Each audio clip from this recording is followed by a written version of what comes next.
Wait, push start. And is the camera recording? Let's double check, but I'm pretty sure. Yeah. Now we got all the jigglies out.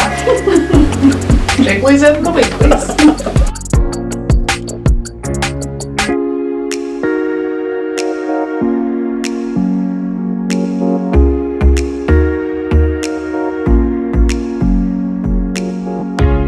Welcome to Together for Salem, episode 67. This is going to be part 5 of our Rethink series. So thankful you guys are here watching or listening on the podcast. What's up, podcasters?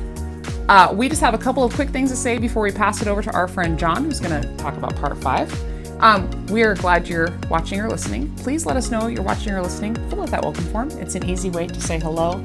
Let us know you're watching. We can send you a free Bible. You can request prayer. Just let us know you're watching and start a conversation. Yep. And that's it. We're going to come back on the other side with some more information for you. Be ready.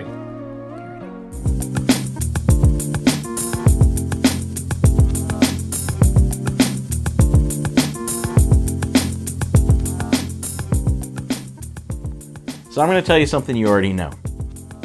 Our country is polarized. You feel like you have to pick one side over the other constantly. In fact, we as a country, we've chosen to be defined by what we are against, if you think about it, right?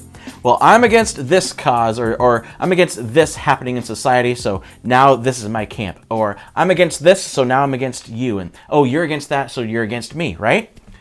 And the weird thing is, Christians, people who call themselves Christians at least, add to this polarization and even at times create it. It's nothing new. It's been happening for years, but lately it seems like it's exploded. People who call themselves Jesus followers are like belittling and demonizing people who disagree with them, or belittling and demonizing people who just maybe see things from just a slightly different angle and are saying, hey, maybe look at it this way. In fact, right now, it often seems like being a Christian seems to mean that you pick a side of whatever you want to pick, and then you need to fight and resist the other side. And that's what it means to follow Jesus. See, examples, some people right now, I think, see themselves, and they probably don't use this phrase, and maybe they do, see themselves as soldiers for Jesus or soldiers for Christ. And they feel like they need to defend the faith, defend Christianity, or defend Jesus, or God, or hold the line so that we keep our Christian morals in this country. And others, I think, see themselves as social justice warriors, and anyone who disagrees with them isn't, really truly loving their neighbor as Jesus tells us to, and so then they're against them. And add on top of all of this, these loud voices in the media and on social media trying to get more views and listeners and clicks by creating conflict that pushes people to extreme sides of an issue. And when we do that, there's always an enemy, right? There's always a them or a they that has to be stopped, that has to be resisted and fought and defeated. Why? Because when we define ourselves by what we are against, it forces us to continually fight against others. If we're against something, that means we need to fight against the people who are for that thing, right? And when Christians do this, it makes people who are both inside the church and those watching on the outside ask, is this really Christianity? Like, do I really want to be a part of this? Is this really what it means to follow Jesus? Well, good news. The answer is no. That's not what it means to follow Jesus. In fact, Jesus showed a better way. I think we need to rethink what it means to follow Jesus in the 21st century, because Jesus frees us to define ourselves by who we are for. And it's something the disciples, Jesus' first followers, had to rethink also. We see a perfect example in the book of Luke, Luke's historical account of Jesus' life. As the time drew near for him to ascend to heaven, Jesus resolutely set out for Jerusalem. So the time has come. Jesus is like, all right, we did our thing. We spread our message. Now, like the whole point, the real big point of me coming to die for humanity and rise again and ascend to heaven is here. He knows he's going on his way to go die and save humanity. And that's just one short little verse there. But right here, we can clearly see the Jesus way. See, the way of self-sacrifice for the good of all. He is choosing to go and to Jerusalem where he knows he will be crucified. See, we see the Jesus way. We see the Jesus who said, I didn't come to judge the world, but to save the world. The Jesus who said, I have come to seek and save the lost. And when we choose to judge, when we choose to live for what we're against, when we choose to fight, when we choose to condemn others who disagree with us, what do you think that says about which way we are following? He sent messengers ahead to a Samaritan village to prepare for his arrival. And we're going to stop there, and you're going to be like, why are we stopping there? That's like just setting up the story. But we got to understand what's happening. He sent people ahead to a Samaritan village. And that's a big deal because Samaritans and Jews historically hated each other. The Jews said, no, the right way to worship God is in Jerusalem at the temple.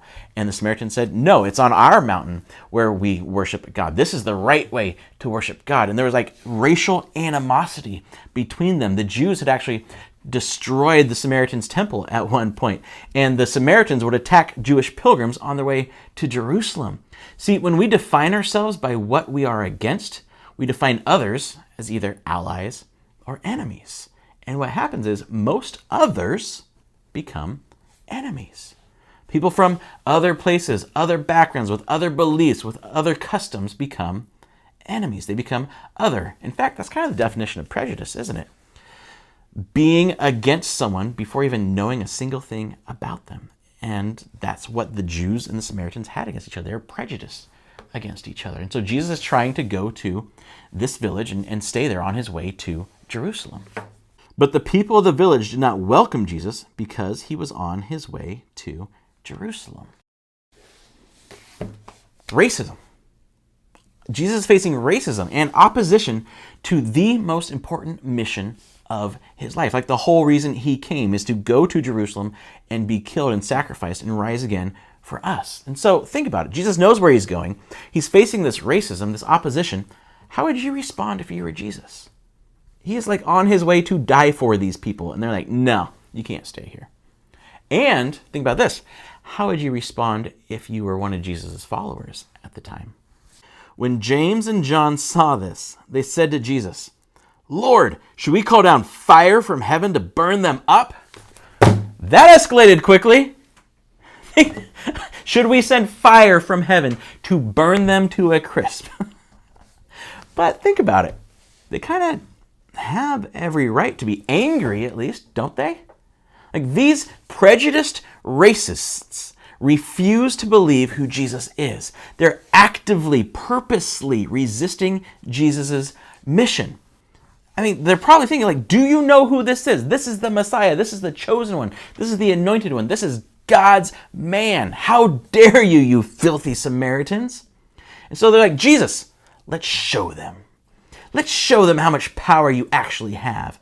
Let's show them who you really are. Remember that story of Elijah when he called down fire from heaven to burn up the evil king's soldiers? Well, you're greater than Elijah. So let us call down fire from heaven in your name and burn up your enemies. Oh, jeez.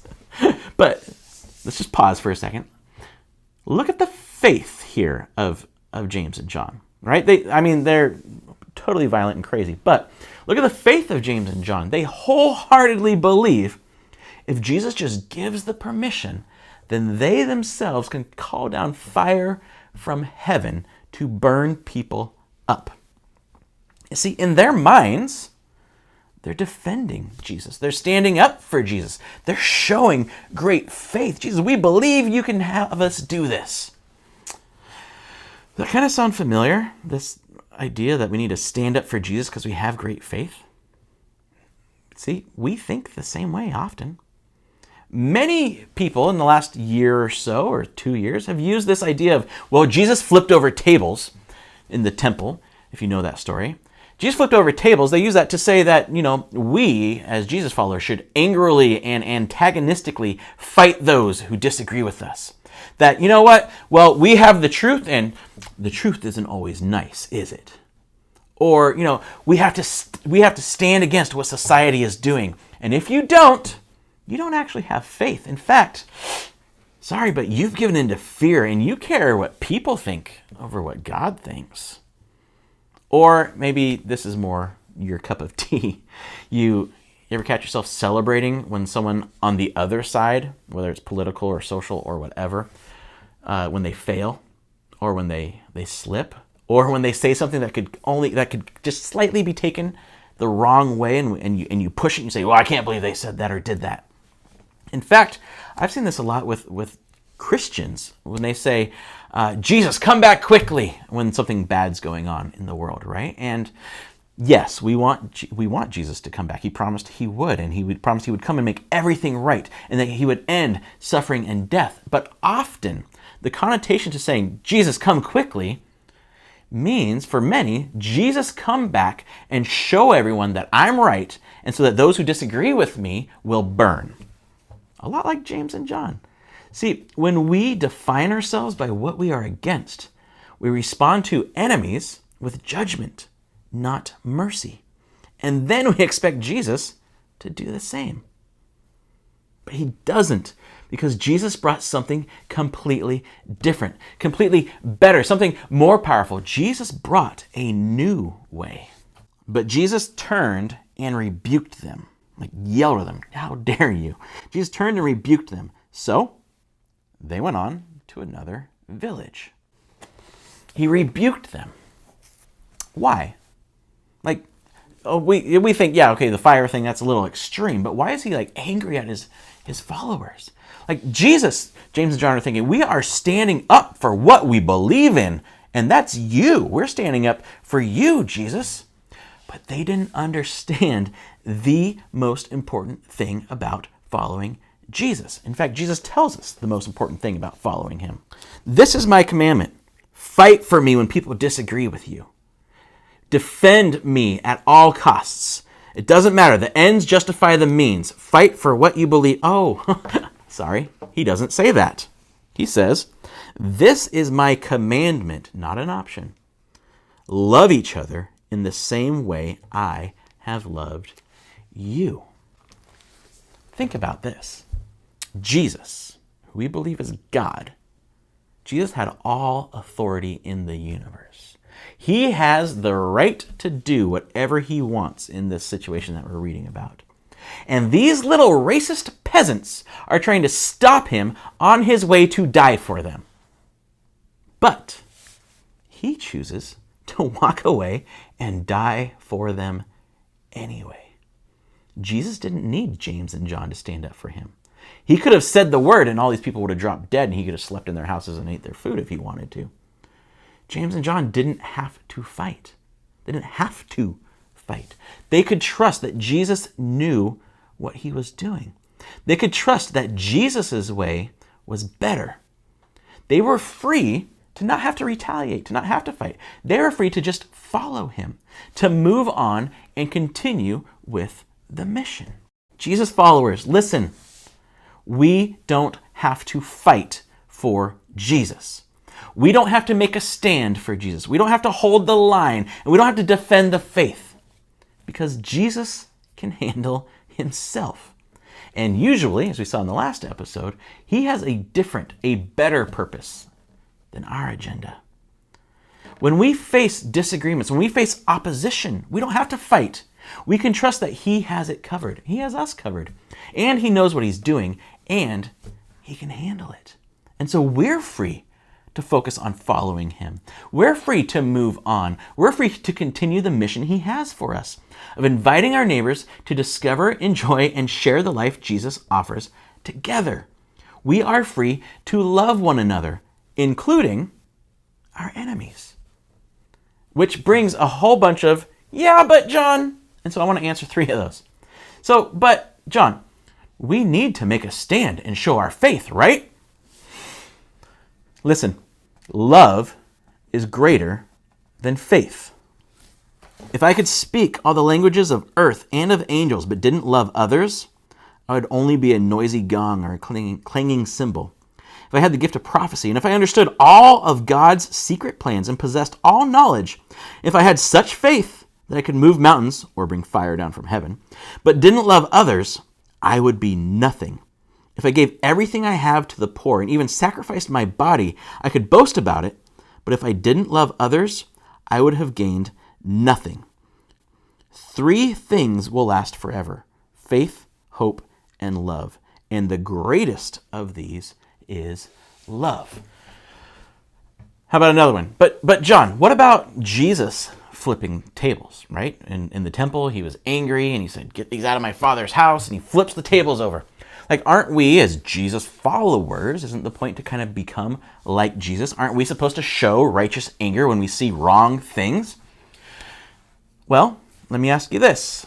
Why did Jesus flip over those tables? If you want to study that whole idea and the whole event, he's flipping over those tables because they were trying to sell things and making all this commotion in a place where the Gentiles had access to worship God. Those table sellers, money changers, and all that, they were keeping others from discovering the law of God. And so Jesus flipping over those tables and getting all that out of the temple, he was defending those who couldn't do it themselves. And don't forget, Jesus still died for the people whose tables he flipped over.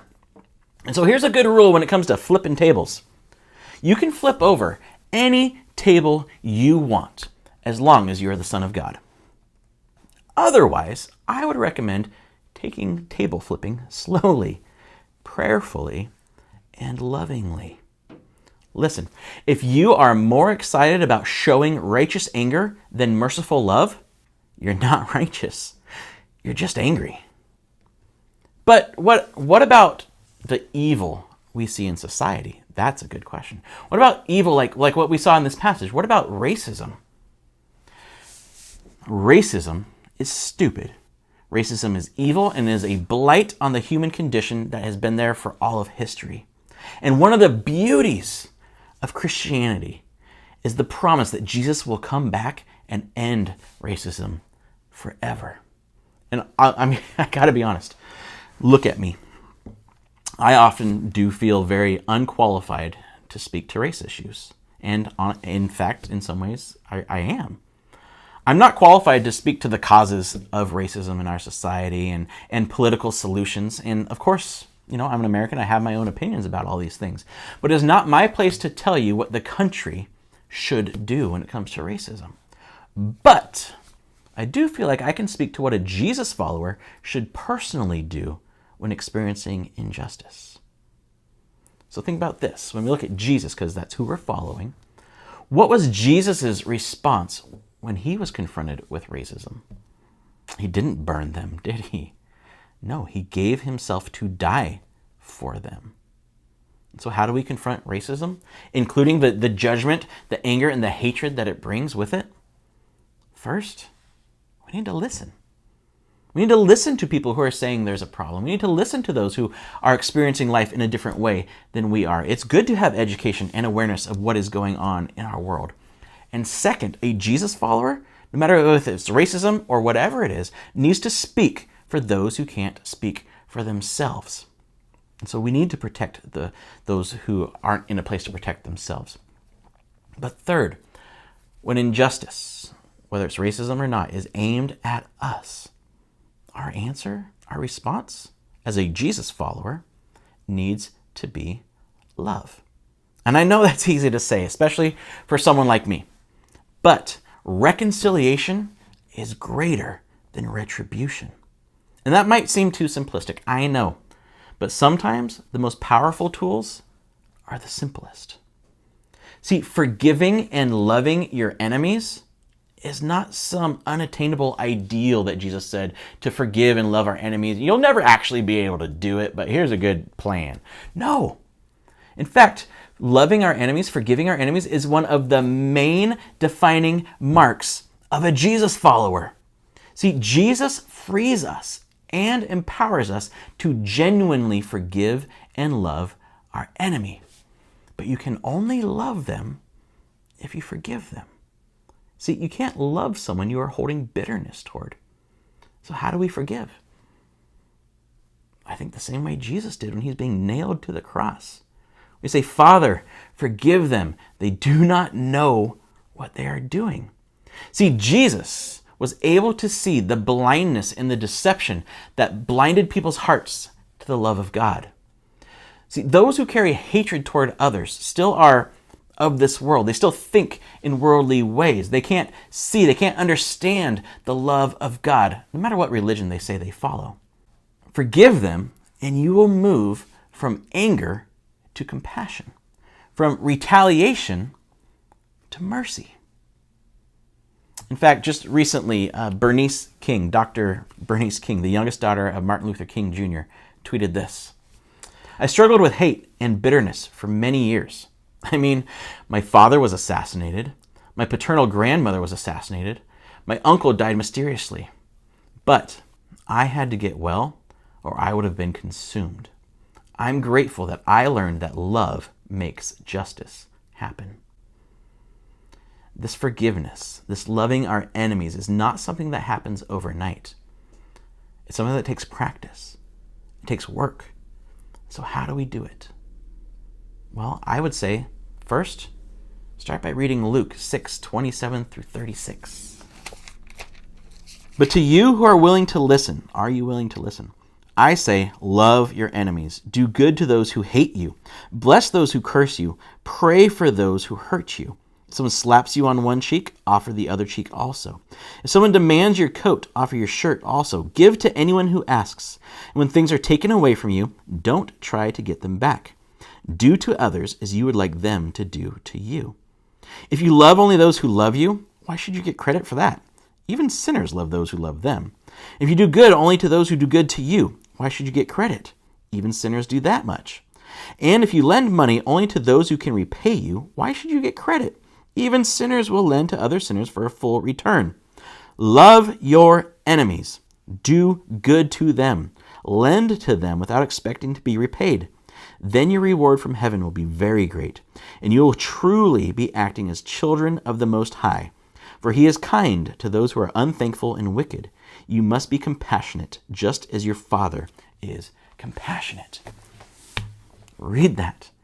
See it as not good advice, not an ideal that we could never reach, but actual commands from our King, from our God. And it says if we do that, we'll receive a great reward. Oh, one of those great rewards is peace. If we live that way, if we live through Jesus' love, we experience peace with God, with others, and even with ourselves. And so pray. So first read Luke, and then pray for your enemies and love them. And by name, not just, "God, help me love my enemies," but no, pray for your enemies by name, whether you know them or not, whether it's, Trump or Biden or Harris or your neighbor or your boss or your ex or your in-laws or even your classmate. Pray for them and then love them. Do something loving towards them. Buy them coffee. Send them a gift card. Send them a note telling them, "Hey, congratulations on whatever good thing happened to you." Pray for them even if you're not sure anyone is listening. Trust me. Try it. It will change your heart. Do good to them even if you think they won't care if you do it or not. It's not always for them. It's to help free you to forgive and love. See, Jesus offers to free us from having to define ourselves by what we are against. See, we can say we're against hatred and define ourselves by that, but isn't it better to be for love? We can say we're against sin or intolerance or we're against greed, but isn't it better to be for love, to be for others, to be for peace? See, Jesus offers freedom from having to see everyone as either an ally or an enemy. He offers freedom to not have to retaliate. He gives us freedom to trust Him with the outcome and freedom to simply love others and trust Him with the result. And John, one of the guys who wanted to call down fire from heaven to burn up Jesus' enemies, eventually, as an old man, he understood the Jesus way. And that's why he wrote, "For this is how God loved the world. He gave His one and only Son, so that everyone who believes in Him will not perish, but have eternal life. God sent His Son into the world, not to judge the world, but to save the world through Him." Defining ourselves by who we are for, allows us to freely love others.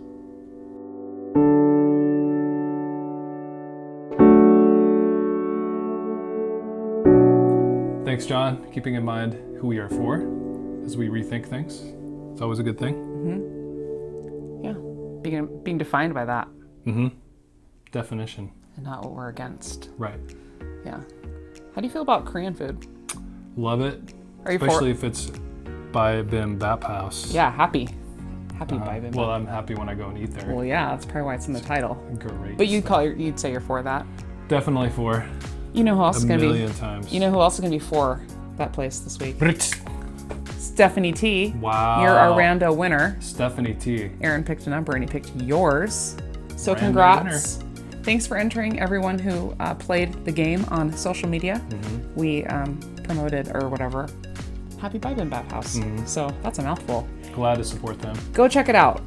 Carter is right. The kimchi is Bomb. amazing. Amazing. So good. And they're just great people. So Yeah, they are. downtown Salem, check it out. But we're gonna do a different giveaway this week. Yes. A different kind of giveaway. What's that? Okay. So you know that place in Salem that you go and they The have Capitol Building. they have amazing groceries? Winco. Nope. Well, that is amazing. But we're gonna give away $25 to Roth's. Oh, yeah. And let me tell you something Famous about Roth's. donuts. There's, I think, 5 locations in Salem, maybe less. I think that's right. In the surrounding area. But this place is great.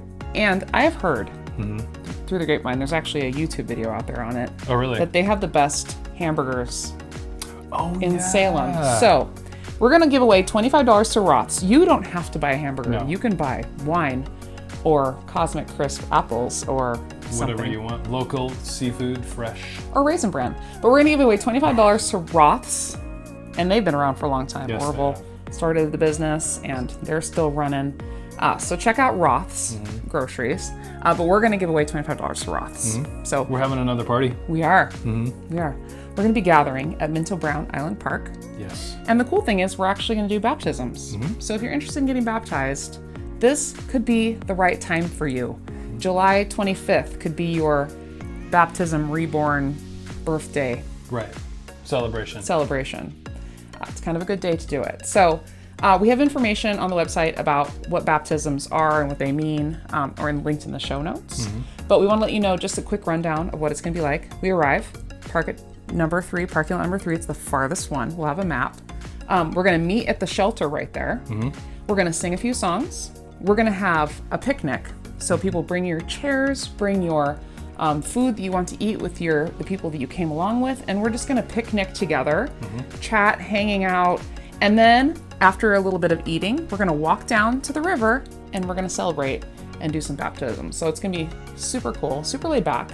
Have you, are you going to show that Nacho Libre clip? Have you not been baptized? Yeah, I can show that. Have you never been baptized? I mean, legally, I probably can't show it. Probably not. And I just thought it would be a good idea if you... Felicidades. So I think that's it. Kids No, there's one more content. thing. Yeah. Kids content online. Check that out. We revamped the kids page a little bit, added some more resources for you parents. And we have youth events coming up this summer. That's right. So check out those dates. Fun Also stuffs. on the webpage. Yep. Enjoy your connect groups. Enjoy your summer. Enjoy your alliances. If you want to get connected, please let us know. Fill out that welcome form. And we'd love to find a way to get you in one of those groups. That's right. So I Happy guess we'll see July. you next week. Yeah. Yep.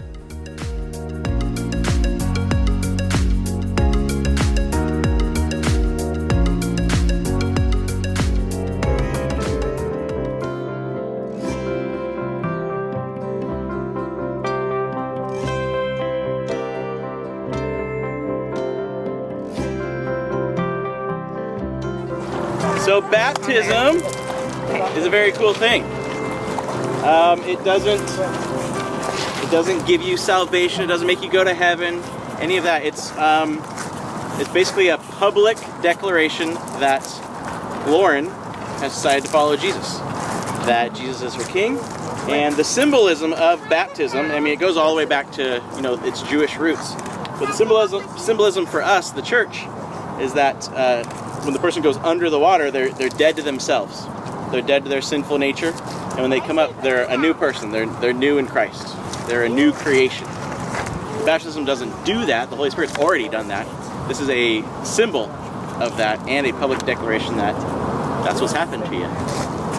So, Woo! yeah. Lauren, you ready? Yeah. Okay. I'll baptize you in the name of the Father, the Son, and the Holy Spirit.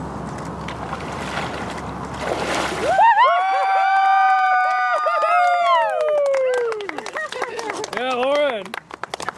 Towel, and then we can pray for you. Yeah. Thanks, guys. Thanks for coming. If anybody's hot, you can get a hug. Yeah. But honestly, the water is perfect. Actually,